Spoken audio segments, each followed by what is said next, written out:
ஆன்ம நேய அன்பர்கள் அனைவருக்கும் ஆத்ம வணக்கம்.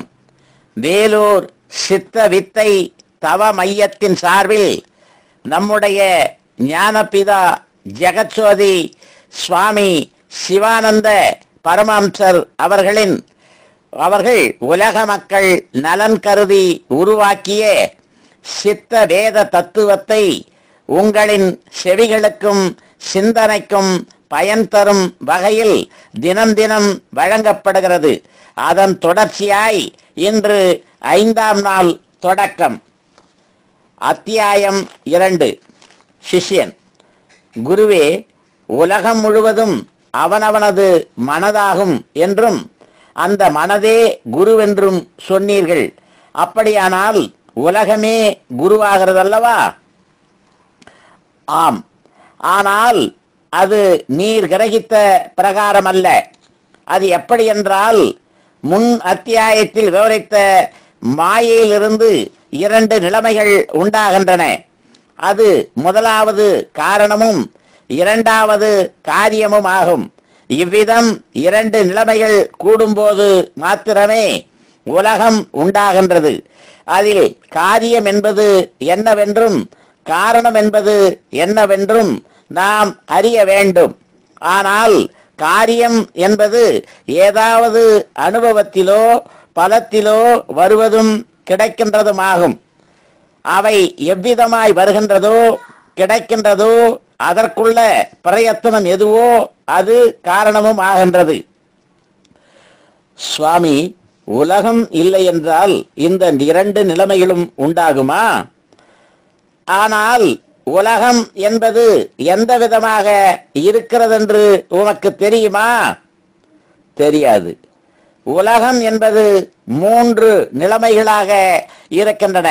அதாவது கேட்பது, காண்பது, அறிவது, இவைகள் அல்லாமல் வேறு யாதொன்றும் இல்லை. எப்படி என்றால், கேட்பதற்கும் காண்பதற்கும் அறிவதற்கும் அல்லது உலகம் என்கிற நிலைமை உண்டோ? இல்லை. ஆகையினால் இந்த 3 நிலைமைகளே உலகம். இந்த 3 நிலைமைகளும் நமக்கு என்னவாகின்றன? காரியமாகின்றதோ காரணமாகின்றதோ? காரியமாகின்றது. அப்பொழுது உலகம் நமக்கு என்னவாகின்றது? காரியமாகின்றது. அதனால் உலகத்தை கேட்பதற்கோ காண்பதற்கோ அறிவதற்கோ நமக்கு என்ன உண்டாயிருக்க வேண்டும்? மனம் உண்டாயிருக்க வேண்டும். மனம் இல்லையானால் ஏதேனும் கேட்பதற்கோ காண்பதற்கோ அறிவதற்கோ முடியுமா? முடியாது. ஆனதினால் இவை எல்லாம் கேட்பதற்கும் காண்பதற்கும் அறிவதற்கும் காரணம் என்ன? மனம். அப்பொழுது மனம் காரணமும் மற்றெல்லாம் காரியமுமாகின்றன. அது எப்படி என்றால், உமக்கு இப்பொழுது அவசரமாய் 10 ரூபாய் தேவையாயிருக்கிறது. தற்சமயம் கையில் இல்லை. உமது சிநேகிதர் ஒருவரிடம் பணம் இருப்பதாக தெரிந்து அவரிடமிருந்து உமக்கு தேவையான பணம் கிடைக்க வேண்டுமானால் நீர் என்ன செய்ய வேண்டும்? அவரிடம் கேட்க வேண்டும். கேட்டபோது கிடைத்தது அவரிடமிருந்து கிடைக்கின்ற பொழுது அது காரியமோ காரணமோ? காரியமாயிற்று. அதற்கு காரணம் என்ன? அது கிடைப்பதற்குள்ள கேள்வி. அப்பொழுது எது ஒன்று நமக்கு கிடைக்கின்றதோ அது காரியமும், அது கிடைக்க வேண்டியுள்ள முயற்சி எதுவோ அது காரணமும் ஆகும். அப்பொழுது அந்த முயற்சி எதுவாயிருந்தது? கேட்பதாய் இருந்தது. அந்த கேள்வி எவ்விடமிருந்து உண்டாயிற்று? மனதிலிருந்து. அப்பொழுது காரணம் எது? மனம். ஆகையினால் காரணம் என்பது அவனவனுடைய மனமும், காரியம் என்பது உலகமும் ஆகிறது. உலகம் என்பது சர்வ சராசரங்களும் அடங்கியது. அதாவது பிரம்மா முதல் எறும்பு வரையிலும் ஆகும். அவ்விதம் இருக்க பிரம்மா என்ற ஒருவர் இருக்கின்றதாக நீர் கருதி இருக்கின்றது அல்லவா? அந்த பிரம்மா வந்து உமக்கு ஒரு உபதேசம் கொடுத்தால் அதை நீர் செய்வதில்லையானால் பலன் கிடைக்குமா? கிடைக்காது. எறும்பு ஒரு உபதேசம் கொடுத்தது, அதையும் நீ செய்வதில்லையானால் பலன் கிடைக்குமா? கிடைக்காது. பிரம்மா கொடுத்த உபதேசத்தை நீ சரிவர செய்தாலோ அதன் பலன் கிடைக்கும். எறும்பு கொடுத்த உபதேசத்தையும் சரிவர செய்தாலோ அதன் பலனும் கிடைக்கும். அப்போது பிரம்மாவையும் எறும்பையும் வித்தியாசமாக கருதுவதற்கு இடமுண்டா? இடமில்லை. அது எவ்விதமென்றால், பிரம்மா கொடுத்த உபதேசமாகும் என்றும் பெரியவராகும் என்றும் சிருஷ்டிகர்த்தாவென்றும் கருதி அதன்படி செய்யாமல் இருந்தால் அதன் பலன் கிடைக்கிறதில்லை. எறும்பு கொடுத்த உபதேசமாகும் என்றும் அது சிறிய ஜீவி ஆகும் என்றும் அல்ப ஜீவன் என்றும் கருதி அதை சரிவர செய்தாலோ பலன் கிடைக்காமல் இருக்கின்றதும் இல்லை. அதனால் ஆகும் பிரம்மாவும் எறும்பும் வித்தியாசமில்லை என்று சொல்ல காரணம். ஆனால் நமக்கு பலன் கிடைத்தது எவ்விடமிருந்து?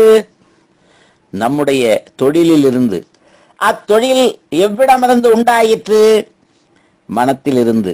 அவ்விதமாயுள்ள மனம் இல்லையானால் தொழிலோ பிரம்மாவோ எறும்போ உலகோ யாதேனும் உண்டாகுமா? உண்டாகாது. அதனால் ஆகும் பந்தத்திற்கும் மோட்சத்திற்கும் மனமே காரணம் என்றும் குரு சிஷ்யன் என்கிற நிலைமை இல்லை என்றும் சொல்ல காரணம். அவனவனுக்கு அவனவன் மனமே குருவாகும். அம்மனமாகின்ற குருவினிடம் எவ்விடம் என்பதை சொல்லுவீரா? அது என்னுடைய இருதயத்தில் ஆகும். இருதயம் என்று சொல்லுகிற இடம் எது என்பதை தொட்டு காண்பியும். இதோ எனது 2 மார்புக்கிடையில் கொஞ்சம் குழியாய் காணும்படியான இந்த இடம், அதாவது நெஞ்சி குழி. அது ஒரு காலம் இருதயம் அல்ல. இருதயம் என்று சொல்லுவது மனதினுடைய ஸ்தானம் அல்லவா? ஆம். ஆனால் மனமில்லையானால் ஏதேனும் ஒரு சிருஷ்டி உண்டாகுமா? உண்டாவதில்லை. ஆனால் இன்று பிரசவித்து விழுந்த ஒரு குழந்தைக்கு மனம் இருக்கின்றதா இல்லையா? இருக்கின்றது. அது அழுகின்றதும் பால் குடிக்கின்றதும் உண்டல்லவா? ஆம், உண்டு. ஆனால் அந்த குழந்தை தூங்கும் போது அழுகிறதோ பால் குடிக்கிறதோ உண்டா? இல்லை. என்ன காரணம்? அப்பொழுது அதற்கு யாதொரு ஸ்மரணை, அதாவது நினைவும் இல்லை. அது என்ன காரணம்? அப்பொழுது அதில் என்ன இல்லை? அப்பொழுது அதில் ஒன்றுமில்லை. அது எப்படி அதில் ஒன்றுமில்லை என்று சொல்ல முடியுமா? ஒன்றுமில்லை என்றால் அது பிணமல்லவா? அதனால் அதில் என்ன இருக்கிறது? ஜீவன் இருக்கிறது. ஆனால் ஜீவன் மாத்திரம் இருக்கும்போது இம்மாதிரி ஏதேனும் கேட்பதற்கோ காணுவதற்கோ அறிவதற்கோ முடியுமா? முடியாது. ஜீவனுக்கு ஏதேனும் கேட்பதற்கோ காணுவதற்கோ அறிவதற்கோ முடியுமா? முடியாது. அப்பொழுது கேட்பதற்கும் காண்பதற்கும் அறிவதற்கும் என்ன உண்டாயிருக்க வேண்டும்? மனம் உண்டாயிருக்க வேண்டும். மனம் இல்லாவிட்டால் யாதேனும் கேட்பதற்கோ காணுவதற்கோ அறிவதற்கோ முடியுமா? முடியாது. ஆனால் தூங்கும்போது மனம் உண்டாயிருந்ததா? உண்டாயிருந்தது. ஆனால் தூங்கும்போது மனம் அடங்கி போயிற்று. எங்கே அடங்கி போயிற்று? அதனுடைய உள்ளில் அடங்கி போயிற்று. ஆனால் அதனுடைய உள்ளில் அடங்க என்ன உண்டாயிருக்க வேண்டும்?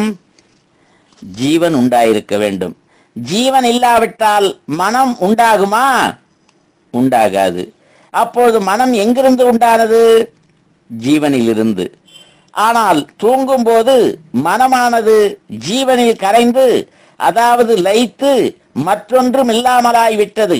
அது எவ்வாறென்றால், ஒரு பாத்திரத்தில் கொஞ்சம் தண்ணீர் கொண்டு வந்து வைத்து அதில் கொஞ்சம் உப்பை போட்டால் அது என்னவாகிறது?